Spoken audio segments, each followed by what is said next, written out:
Afternoon, everybody. I think we'll get started since we've got a lot of people on. Uh, so today's talk is going to be from a couple of different speakers, and they're going to be popping in and out during the entire talk here. It's going to be Mariam Kiran and Hong-Jun Yoon from Oak Ridge, Daniel Ebling from UEN, and Joe Breen from University of Utah. And they're going to be talking about the work that they've been doing on developing large language models for network intelligence. So, Mariam, I think you were going to get us started. Yes. So thank you, Jason. Hi, everyone. So good afternoon. As Jason introduced us, so I'm Mariam Kiran. I'm the group leader for quantum communications and networking at Oak Ridge National Lab. I'm gonna be starting us off, and then Hong-Jun and Daniel will do the bulk of the presentation. So the topic today is that we've been developing how large language models could be applied to network intelligence and how we can actually make use of LLM models in networks. Because currently, what we see is LLM is kind of like become a standard text. Everybody is using LLMs, but they don't actually know what they are actually doing. So we wanted to explore how this can actually help us in network engineering and how it can bring intelligence into the network. So we've been developing this for the past year. We've done a very successful demo at OFC Net 2025 this year.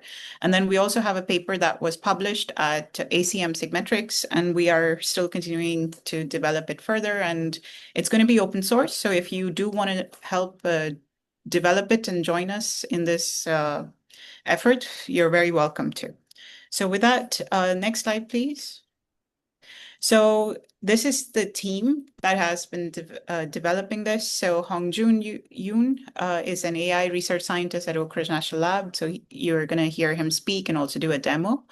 Daniel Ebling. Daniel, do you want to quickly? Sorry, I should have asked Hong-Jun to intro himself as well. Hong-Jun, do you want to intro yourself? Yeah, my name is Hong-Jun. I joined the local lab in 2012 and been working on AI, machine learning, and natural language processing and those kind of things. So naturally, I got uh, familiar with the transformer layers and large language models. So yeah, that's about me. Daniel?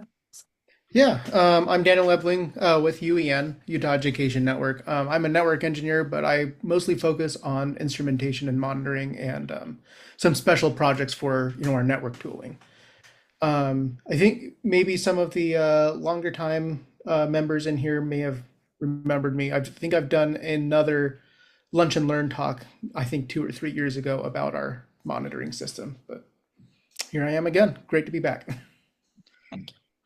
So Joe is currently under COVID, so that's why he sends his apologies and he couldn't join us. But he has been doing a lot of the backend development and the design of the LLM, and also getting students involved from Utah to help develop the LLM. I've been doing these talks to this group quite a few times now. So I do AI for computer networks. Most of you on the chat know me. So I've been developing deep reinforcement learning solutions and deep learning solutions for how networks can be made intelligent or basically self-driving networks. So I've been trying to do quantum for the last 2, 3 years also, and we're developing AI for that. And here I'm continuing on with that research theme to see how AI can help us in networks. Next slide, please. So this is the talk agenda for today. Mentioned that we're looking at large language models, how we can actually make use of this in networking. A lot of this work has coming from the inspiration on intent-based networking that I did in 2016. So this was a tool which I also presented to this group in called Indira, which we did an SC demo. We did a few papers, and there is a YouTube video as well, which kind of shows it. So that I added a link over here if people are interested in going and seeing. So we took that as an inspiration to start thinking about how LLMs can be adapted. And in collaboration with UETN, working with the data sets and the deployment there with the team, we've been trying to actually realize these LLMs and actually deploy these. Also, our role on the OFCNet team has also given us access to more data sets and more vendors that we're working with to see how those kind of devices can also be configured to work with the LLM which we are developing. So we have a current demo that we will show, but we've learned a lot of things along the way. So there are still some challenges that we're working through. And we will talk about this because if you're working in this area, you might come across those. And what are the next plans that we want to go ahead with? Next slide, please. So I just have 2 slides to set the stage here. So just a recap on Indira. So this was done in 2016, 2017. There were a lot of publications we had in that area. We did a demo. There is also a software release, which is published under the DOE licenses. And it was basically designed to do intent-based networking. So it was designed with this idea that an application has an intent or a user has an intent and it can talk to the network. So using northbound interfaces and southbound interfaces, so the intent is given to the network as an intent language. And then the intent language goes through a series of ontology, translations, rendering, what does it mean in terms of bandwidth, time, topology, etc. And then eventually it spits out network commands that can be sent to the network so you can automate everything that happens behind the scenes. A lot of the folks on the call might be part of this this project as well, because this was done at ESNet at that time. And it was designed for multi-domain networking. And we configured it with Oscars and Globus for file transfers, for example. ESNet Sense came after this because we learned a lot during this. And then Sense was the actual great project which came out of the things we learned from this. So you might see a lot of similarities with what Sense actually talks about as well. Next slide, please. So I've kind of like given hints on where we're thinking LLMs would fit. So we have the human intent or the application intent, which is talking to the northbound interface, which says basically connect A to B with high bandwidth. And that gets converted into networking programming code, which is connect whatever the address of A is to the address of B and sets a bandwidth 100. And because we have southbound interfaces, we can actually have multiple tools available. So you can have this heterogeneity in the system that you can actually work with a plethora of different devices. And this is the whole concept that we had in intent-based networking. So here, if you click, is where we're thinking the AI agent can come in, because now we have a large language model which you can talk to in English, and it actually gives you answers. So this is the step where we're thinking an AI agent can come in, translate the language that we were initially doing with OWL configuration. So if everybody's interested in web ontology, so we actually wrote an ontology dictionary behind for Indira. But we could completely scrap that and replace it with an LLM because now the AI agent can translate the language to code. And that's the inspiration we had when we started this project. Next slide. So we started building Indira GPT. So primarily as a focus to explore the feasibility of LLMs and network management. And we wanted to do a pilot software package to demonstrate this. And this is where UETN came in because they provided us with real ISP level data and also OFCNet data. But as we started working in this, we learned that going from a single agent to multi-agent was offering us many more potentials. And we're going to describe the different architectures we went through. So our primary focus was to do network configuration tasks, integration of heterogeneous hardware.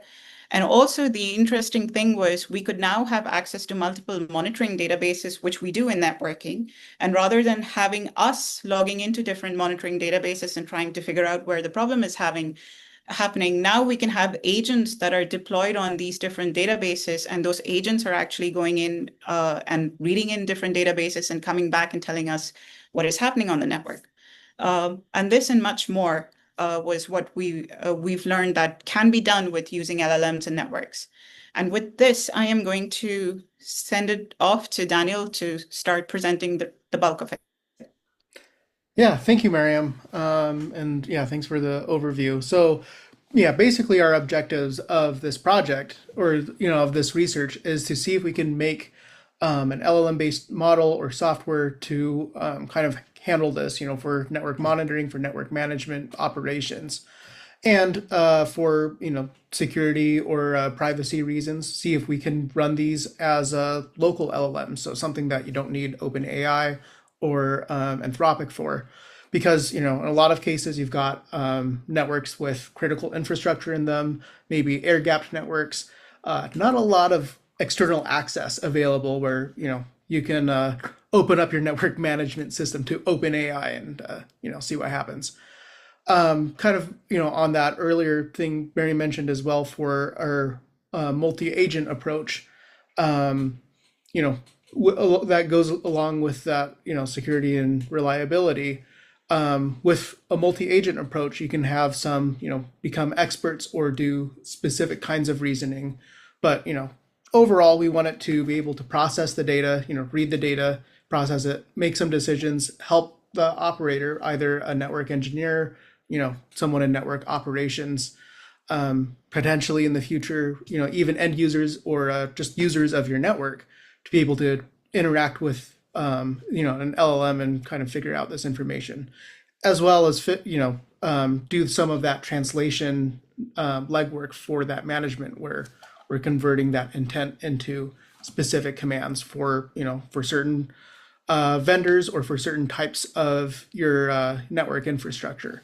And with that, the reasoning piece of this is having a multi-agent kind of setup allows us to set up kind of expert agents for each particular facet of the network. So not necessarily one LLM that has to be an expert on everything, has to support a context that has your entire network, which can be really expensive to do as far as resources and potentially compute and things like that.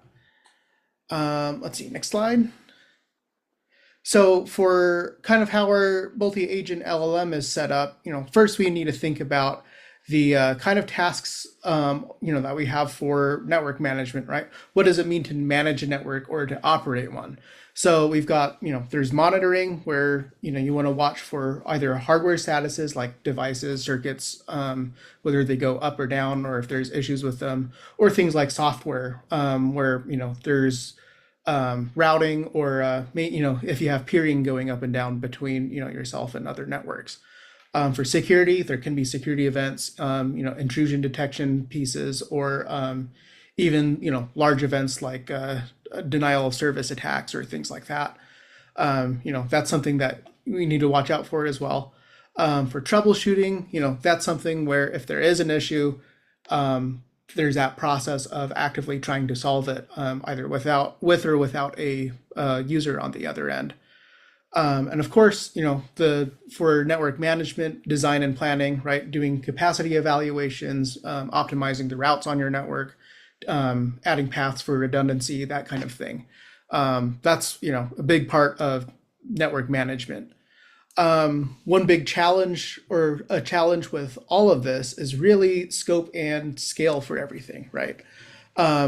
These tasks, both of this is expanding, as networks get more complex, as people are using the internet a lot more. Data sets are getting bigger. So for example, for our UEN backbone network, our data set for just our device level information is now like 3.6 terabytes. That's something maybe unfathomable 5 years ago, but here we are with all of this data. It's getting a lot more difficult to go through this, especially if you try doing this by hand. Time to resolution, or mean time to blame, as some of you may know it. There's a lot of pressure to reduce this time to resolution, or how much downtime you have. You have pressure from, from stakeholders, from customers, from your leadership. That's something that where being able to fix a problem from when you detect it, needs to be faster. There's a big pressure towards that too. For fault finding, if you've got a more complex network, there can be more, challenges for finding faults, especially as complexity goes up. And of course, for network engineers, you want to be able to make a tool to assist them on operations pieces. And so there can be more time spent, not as much time, spent on the legwork or putting out fires or things like that. And so, now that we have these tasks or, this information of how we run a network, how does this multi-agent kind of orchestration tie into that? So, for one thing, we can have data collection agents. So that these are LLM agents that can retrieve information from the network. I'll talk a little bit more about this in a couple of slides. We can have statistical agents. So these, can calculate information about the data. What's nice with this also being a multi-agent kind of setup is that we can tie a few of these agents to use specific tools. So instead of having an LLM attempt to do math, which, if you've seen in a couple of research papers and stuff, there's some limitations to that. But if an LLM is able to use, tools specifically for data analysis or deep learning, then we can get a lot more success that way. For deep learning, we can use that to have agents find patterns in your data sets. And then finally for prediction, figure out future trends, possibly, assist in capacity planning, network design and so on to match, what can happen or what, how your network will be used in the future. And of course, you may have we'll want a supervisor agent kind of to wrangle all of these other kind of expert agents to make sure they can talk with each other, work as a team, share context between each other. So it's not, kind of a, share context so they know more about the network that these agents are working on. All right, not down to the next slide. So we'll talk a little bit about the networks that we're running this OFCnet LLM on. Kind of some information in detail. So the first one is our UEN backbone. So this is a statewide infrastructure that we have for education and research in Utah. I'm sure you've heard of this before, especially if you're a member with Internet 2.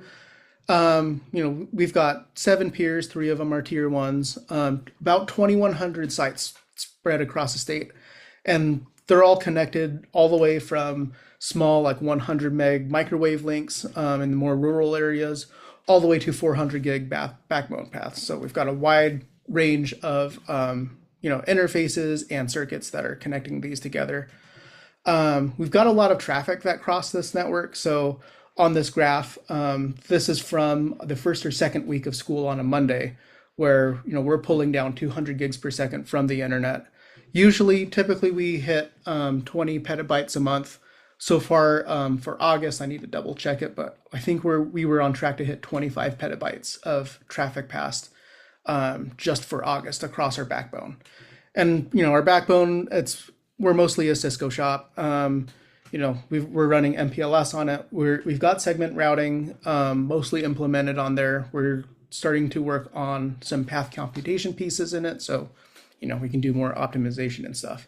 And of course, that ties in with with this project, because we want to see hey, is there stuff an LLM can do to help us work on that information, especially once we have a path computation piece in where we can start steering traffic around. So that's one of the networks that we're working on. This is, of course, a large high traffic ISP level thing. And our next network that we have, thank you, is OFCnet.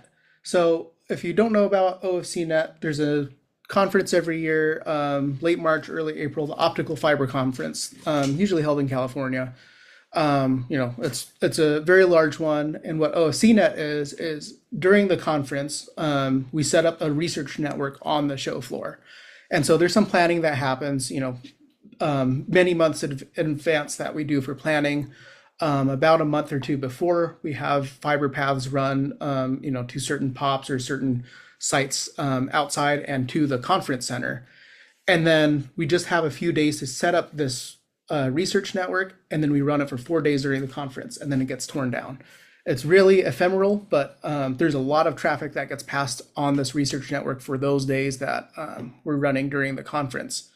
It's mostly an optical network, so there is traffic that passes over it. We do have some routing set up and run on the show floor for some of this research traffic. What's really fun with this kind of network is that it's a multi-environment or like multi-vendor environment. So we have Arista, Sienna, Cisco, Juniper, and then some Adtran and Pilatus for some of the optical gear as well. A lot of optical capacity gets brought down multiple terabits a second. I think it was like 5.9 or 6 terabits for 2025. Brought directly onto the show floor during the convention. And of course, the traffic that goes across it. This is research or like live research traffic happening, coming from ESNet, Fabric, Internet 2, and some stuff passed through CNIC as well as California's research and education net. And because of all of this research traffic in those 4 days that the conference ran for, we passed 6.5 petabytes of traffic. So it's a lot of data that goes through. Okay, onward. So we have these two networks. Let's see, next slide. There we go. So, two different networks. And of course, with any network, you need a way to grab information from there. So stuff like, interface counters, optical statistics, like your, signal levels, laser bias current, things like that. Interface counters, including, bytes, packets that go across each port on a network device. Any errors that happen, that's really important. And there's a couple of ways that we can collect that info. So, of course, our tried and true friend SNMP here, been around for forever, and it works with just about anything that can pass a packet. That's a pretty good way of pulling data from. There's also streaming telemetry, and I've been on here before to talk a little bit about it. Of course, that's more of a modeled approach for retrieving data from devices, and it's a pull versus push method. I won't get into it too much, but streaming telemetry is kind of the phrase you want to look for if you want to learn more about it. What's nice with that is that it can pass information into a time series database, so something that's optimized for collecting metrics and reading them over time.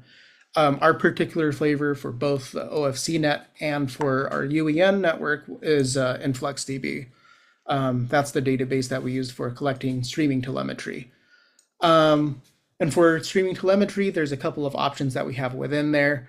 We can use proprietary models versus open ones. So this was kind of a split between OFCnet and for our UEN backbone. For UEN, we used Cisco's kind of flavor of their telemetry, which is the model-driven stuff. These paths are specific to Cisco devices. They don't work for everybody. For OFCnet, we used OpenConfig, which of course is an open standard. Not quite as well supported for a few devices or for certain metrics that we want to grab, but for the basic ones that we wanted for interface counters and stuff, it works just fine for that. And so this gave us a little bit of variety for our LLM to read up on this. Of course, OpenConfig isn't perfect. There's still some implementation details where there's some deviations from the standard that a lot of vendors still have, but it's still in progress. It's looking better. And of course, with that kind of data, either whether you grab it from SNMP or from, with streaming telemetry, do we want our LLM to capture it, with a direct database access or, over periodic data dumps, like say with CSVs? One nice thing with CSVs is the tool setup is really easy. We were using LangChain, so it's all in Python. You use the pandas library to load up a CSV file and away you go. It's super easy. We had to write our own database access for InfluxDB for the LLM to grab that same information. So there's a little bit of more work there.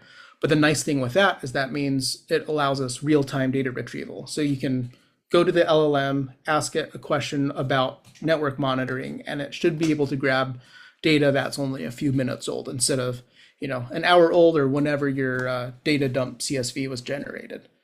I will mention that the data sets that we have are really from the network level or device level on our networks.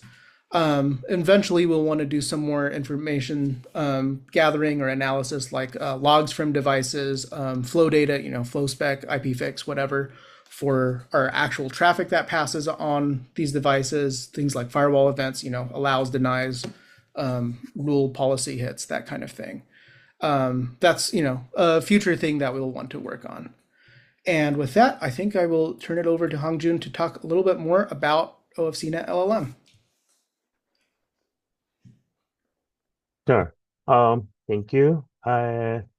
So our first step of designing an LLM-based network management system is uh, quite similar to other LLM system design approaches. So actually, the system works with multimodal data from network devices and environment, so including packet captures and network status, traffic patterns, and congestion information, so those kind of things. So it's a very much multimodal. So uh, the overall system consists of two main components. Number one, a foundation model that abstract information from various multimodal data sources. And number two is an LLM-based AI agent that translates those information into human readable messages and also imp interpreting human operators' intent to process commands accordingly. So the two main components present unique challenges. The building the foundation model will require a lot of effort in data collection and curation, planning for the training processes and securing the computing resources for multiple training trials and stuff. Well, no doubt the Oak Ridge Lab has a capabilities and readiness to handle those large-scale computing tasks. But the AI agent design that represents another important challenge that will involve additional a lot of work. To be honest, my expertise is in AI and machine learning, but networking is quite relatively new to me. So I decided to focus first on establishing the LLM-based AI agent design, since I'm already comfortable with training foundation models. I wanted to try something new and exciting stuff to me, and I have chance to learn a new domain. So we initially engineered our solution using the chat GPT model before transitioning to open weight models. The primary reason for this kind of shift was that network community and researchers prioritize privacy and security, that's for sure. Transmitting current network status to proprietary LLM models could make them uncomfortable. So we chose to use the open weight models. There's no programming challenges of using open weight models. However, we may need the hardware accelerators, I mean GPUs, to run the LLMs at reasonable speed. So we naturally looking into the smaller open weight LLM models. So we select the Llama 2 billion parameter model for implementing WebCNet LLM to achieve faster response time. However, choosing a smaller model increases concerns about false responses, and which is also known as hallucinations. So our solution to this issue involves applying a reasoning mechanism that verifies whether the LLM's responses and decisions are reasonable before proceeding to the next step. So here's the deal. So we break complex questions into several smaller steps and add reflective reasoning at each stage to minimize the chance of incorrect decision. I guess many of you are familiar with the Lang chain, but in case if you are new to the AI agent design implementation, I want to give you an idea of utilizing LangChain as a means of implementing LLM agent. So the design principle of a LangChain is streamlining the AI development. So by number one, by splitting the core tasks of data handling, computation, and many external processes as tools.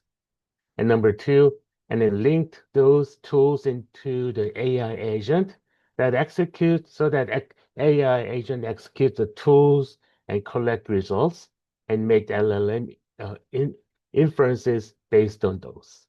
And number three, we can introduce multiple AI agent where each agent is specialized to specific tasks, such as monitoring, reading data, finding errors, reporting, and so on and so forth.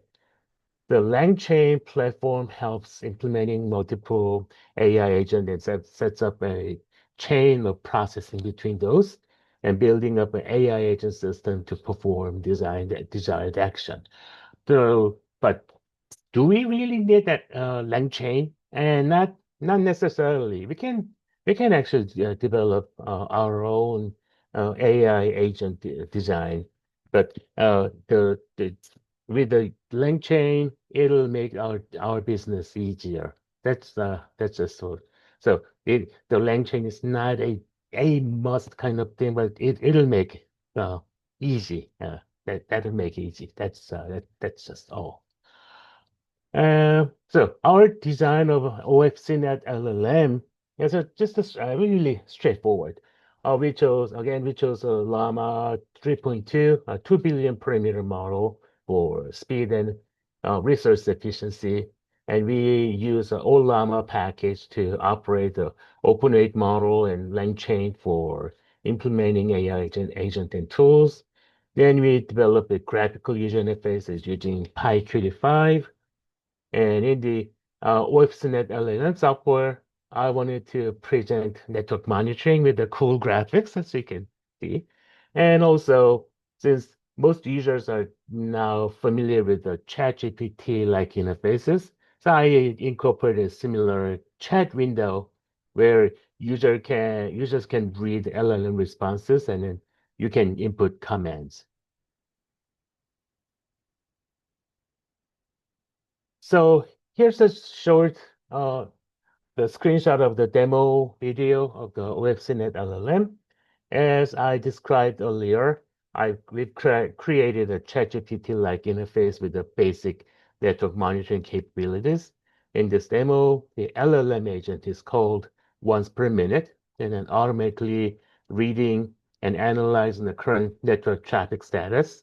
And as you can see, the LLM interface is a message in inferences and messages that appear directly to the text window, and we can interact with the AI agent through the text window in the bottom. So this allows us to inquire about the current data chunk or information from a few minutes earlier, that kind of an interaction. And now, well, this is just one small step, but it demonstrates that we can build a network management system with using LLM. So currently, our research focuses on adding a network traffic control components that enables the LLM model to intervene when needed or based on user intent. For example, if the user indicate that maybe, yeah, we need a heavy machine learning training activities will occur in the network. then LLM can adjust control parameters to effectively handle massive all reduce or map reduce calls so preparing the network data for data parallel and model parallel training jobs and so on. So something like that. So that's the kind of idea. So I will pass back to Daniel. All right. Yeah. And so, with our experience from OFCnet, so this is the first year, 2025, that we were running this on. Of course, like Hong-Jun mentioned, we had started out using ChatGPT 4.0, I believe, when we started out on this project. And then we had, based on those data privacy concerns, from OFCnet stakeholders, and, we don't want to open up our research management network to OpenAI and stuff like that. So that's why we switched to Llama 3.2, where we could run it locally. Trained it on the previous year's data that we had collected before, and of course, like Hong-Jun mentioned, we picked the 2 billion parameter one for speed.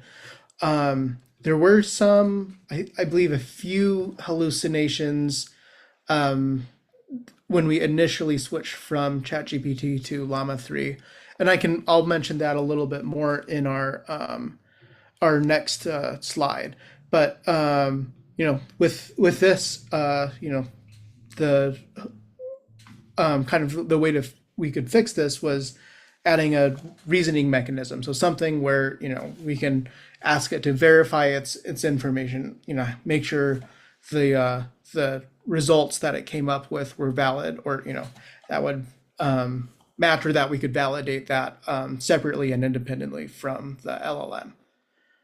Let's see. And of course, with OFCnet, one more thing I do want to mention was, we're very limited on being able to train the model because of how OFCnet is set up, where, it is planned months in advance, but the ability to grab data is only, 1 or 2 days before the conference happens, and then only 4 days until the conference is over and everything gets turned off and unplugged. After OFCnet, we did run some model performance testing. So this was a slightly different kind of test that we have done. So far, a lot of it has been monitoring data and getting information about operating our network. So, that's stuff like asking if there's any errors on the network, if there's, what the traffic pattern kind of looks like over time, that kind of thing.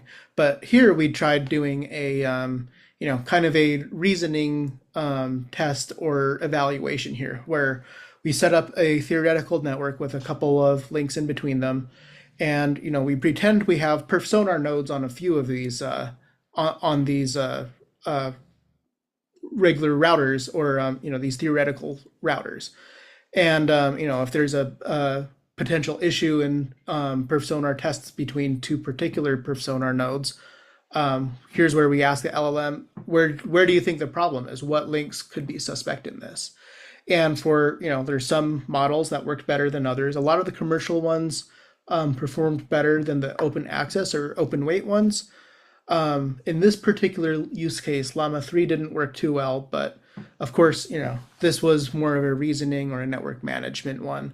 There's a lot more work we need to do in this part, or to figure out, how this kind of piece works, or what models work better for reasoning, or for, planning a network, or even catching information and understanding topologies of a network.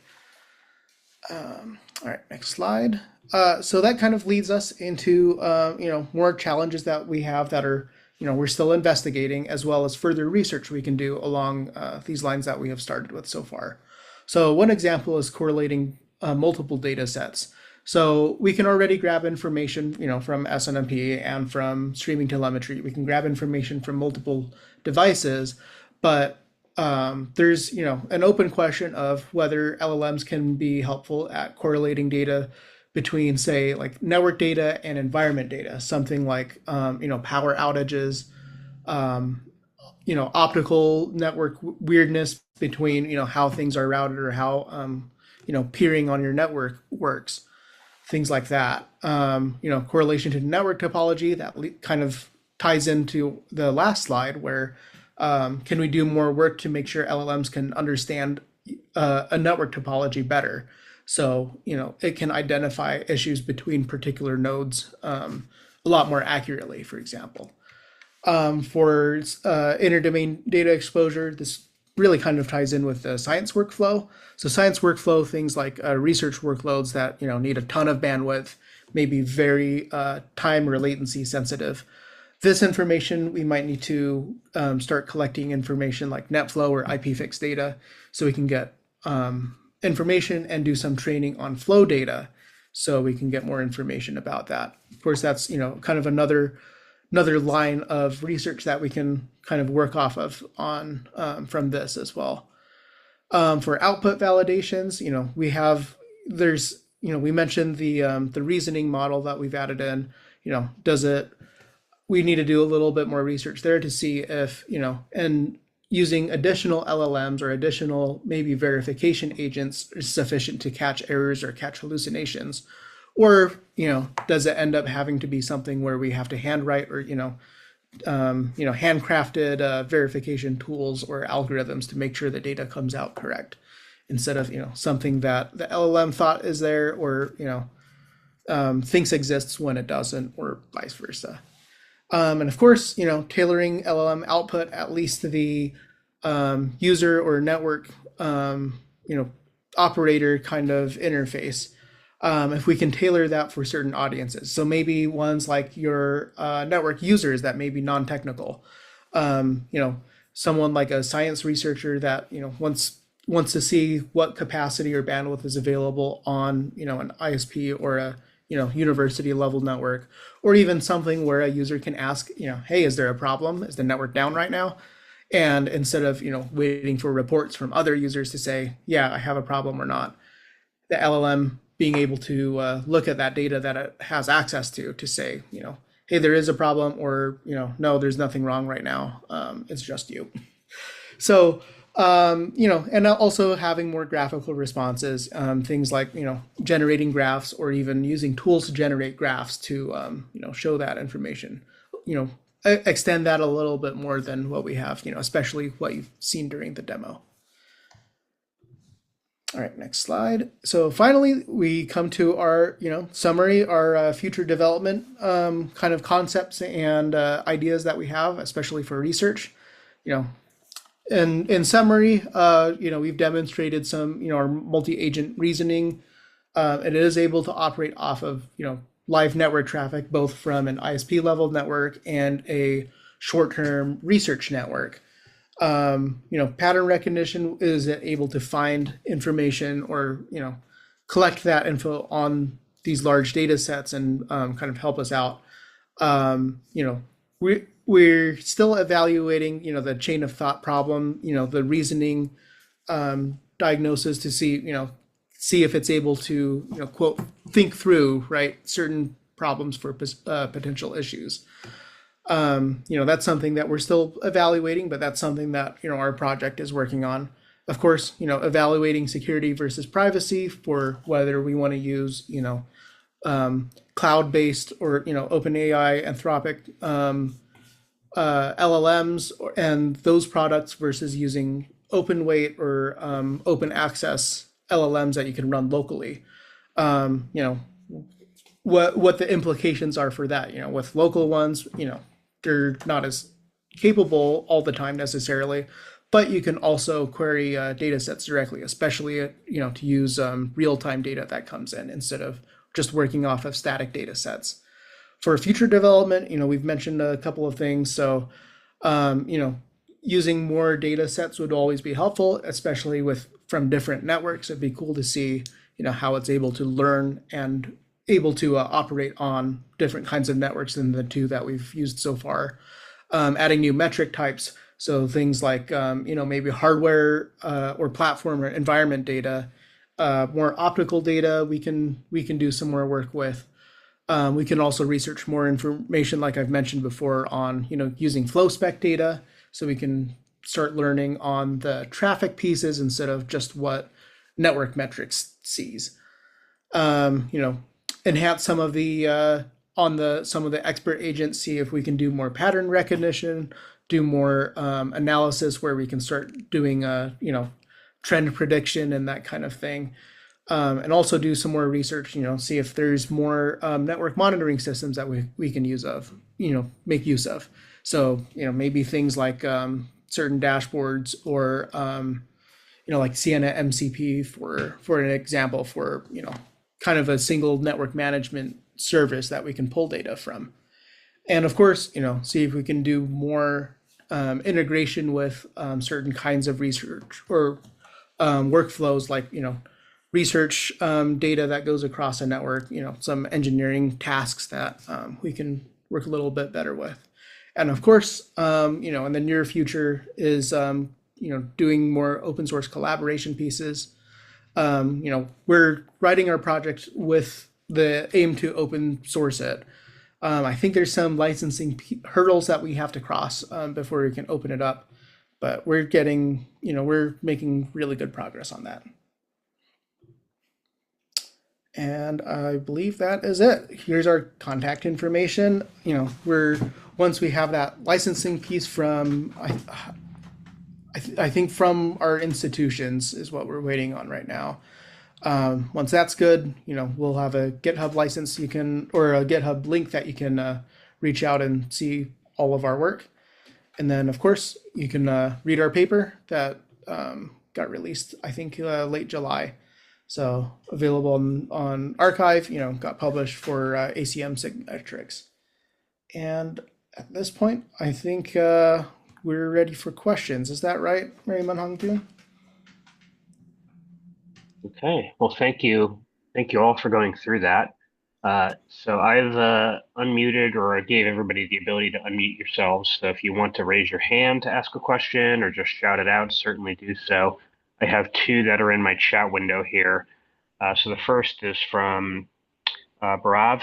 Apart from OFC 24 data, was the LLM trained on additional data sets such as network knowledge? If not, what sort of data sets would be useful to enable reasoning?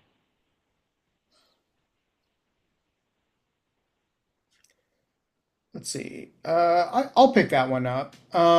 So we also trained it on our UEN like backbone data. So it's all network data. We didn't train it on things like our network documentation, for example, or something like where would a RAG may be helpful for. We wanted to try it just on operational data on the network to see how successful it could be, just based on that. I think as far as like that topology understanding kind of evaluation we did, I think sure, it would be a lot more capable, I think, if we had that. But of course that needs some information for, or some way to standardize that kind of data and information to have it really helpful. I think so Hong-Jun, to correct, we also looked at KIDA data sets. So we did look at those data sets and see if those could be input, like the initial map, which Hong-Jun showed about Tennessee's network thing, that came out from the KIDA data sets. So yeah. So yeah, that's great. Okay. Okay. And two questions from Shafak. How can we be informed when the GitHub link is available? And how much storage did you set aside for data collection? So I'll take the first one. So we have to go through our lawyers to get the open source license. So hopefully the process takes about 2 months. And we will announce it here or other places or on LinkedIn. If you follow us on LinkedIn, we'll announce it there when the GitHub will be available. And Hong-Jun, for the next question. So the storage, I guess Daniel might answer better. Yeah, I can answer that one. So for the UEN data, that's because it's for UEN data, it's streaming telemetry only. We're not using SNMP for counters and stuff anymore. but for 2 years worth of data, it's about 3.6 terabytes. And that's at 5 second interval data. For OFCnet, we had both SNMP and streaming telemetry, and that's 10 second intervals. And for the 4 days, it was only like 400 or 500 megabytes for the data set. Of course, when we run it on, at least for the UEN data, we couldn't run the LLM to examine everything just because of context size. So for the UEN data sets, we did CSV dumps of either 1 hour or 3 hour information for that kind of training. Okay. If anybody else has any questions, either type them in or raise your hand or shout them out. Oh, there we go.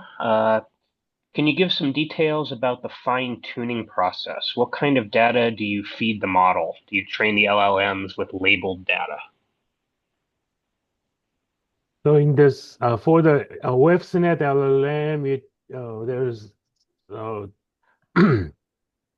so the training was involved in the prediction pieces. So in those scenario, we use data set. So that we split the data set into training and testing, that kind of thing. For LLM, it is pretty much a zero shot. Um, we uh, so hopefully next year we because we got through this procedure, we might have a better idea of a better strategy of how to make this how to make that LLM piece more working favorable to our needs. So uh, so in that regard, yeah, there will be a plan, but for the WebSnet LLM this year's release, uh, tra LLM training was not involved.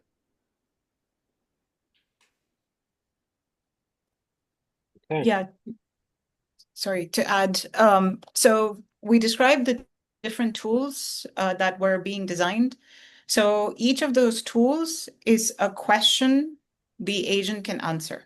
So if there would be a prediction tool, there would be classification tool, something else. So depending on the tool and the action the agent is doing, so those are basically functions, you can have different kinds of data set being fed into those tools and the different kinds of training and label data, which is also going on.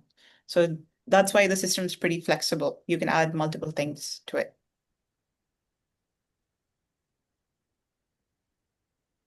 All right. I'll put out a last call for questions if anybody else has any.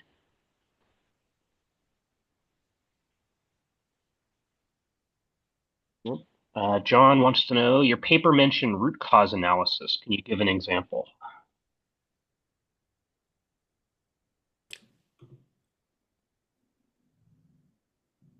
I could take it. So we mentioned this idea of having an agent on different databases. So you can have agents stationed across different databases. And currently, what happens if a problem is happening on the network, you would log into these different databases and try to find where the problem is happening. So now, because we have these agents stationed across all of these different databases, if there is a problem, which we interact with the GUI in, the GUI is able to communicate with all of these distributed agents who then do the work which initially you would be doing, and then try to figure out which particular database is highlighting that problem. And we've been writing tools which can act like a supervisor. So all of this data feeds in to the supervisor agent. So coming from the different databases, and then it kind of analysis and says, okay, this is where the problem on the network is happening. So that is what we mean by root cause analysis. And I can follow up with that too, with a more concrete example as well. Where, for example, like on our UEN network, we have, an optical transport layer and then an IP layer. If we see, say a peer goes down, you know, if the LLM has access to optical devices data, as well as our backbone router data, it should be able to correlate, something where, a peer went down, this IP to the, that's paired with a peer is associated with this IP because it's configured on an interface is associated with that. This interface goes through the optical transport, on this device, on this port, on the optical transport device. It's associated with that, and kind of trace that down. Hey, and Jay asks, are you seeing any nascent needs in having network-specific context protocols such as MCP or ACP?